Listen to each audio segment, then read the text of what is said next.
Vice ganda, may pinatamaang singer sa ASAP na nagtatantrim. Viral sa social media si Vice ganda matapos magbahagi ng blind item tungkol sa isang singer mula sa ASAP, na kilala raw sa madalas na pagkakaroon ng tantrums.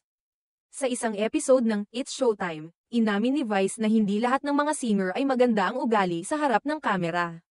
Ayon sa kanya, may ilang mga singer na hindi nakokontrol ang kanilang emosyon. Lalo na kapag may mga hindi inaasahang bagay na nangyayari sa kanilang paligid. Nako, marami ding singers na hindi behave, nagtatantrums, ani ni Vice. Lalo na pag walang dressing room. Ipinagpatuloy pa ni Vice, may kilala kami, pag dalawa lang ang kinakanta sa ASAP.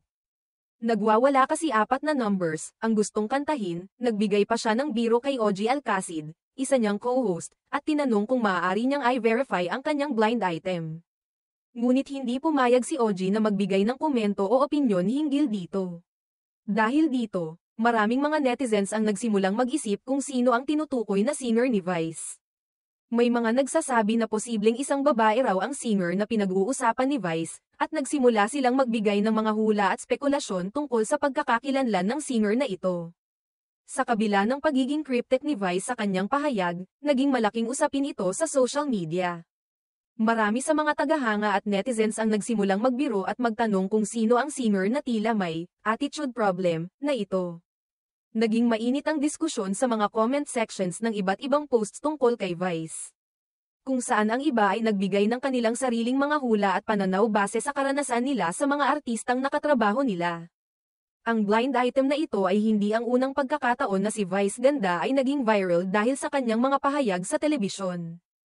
Kilala si Vice sa kanyang mga witty at minsang kontrobersyal na komento na hindi nakakaligtaan ng mga manunood. Sa kabila ng pagiging isang komedyante, hindi siya natatakot magbigay ng opinyon tungkol sa mga nangyayari sa industriya ng showbiz, kahit na minsan ito ay nagiging sanhi ng mga isyu o reaksyon mula sa publiko.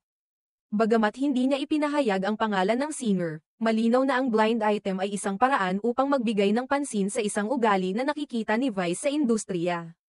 Na hindi lamang ang mga artista ang tumatanggap ng spotlight, kundi pati na rin ang kanilang mga personal na ugali at pagiging propesyonal sa kanilang trabaho.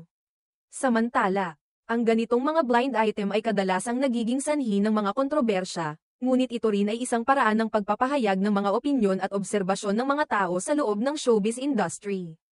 Bagamat hindi pa tiyak kung sino ang tinutukoy ni Vice, ang mga ganitong usapan ay patuloy na magpapalakas ng diskurso sa ugali at trabaho ng mga kilalang personalidad sa industriya.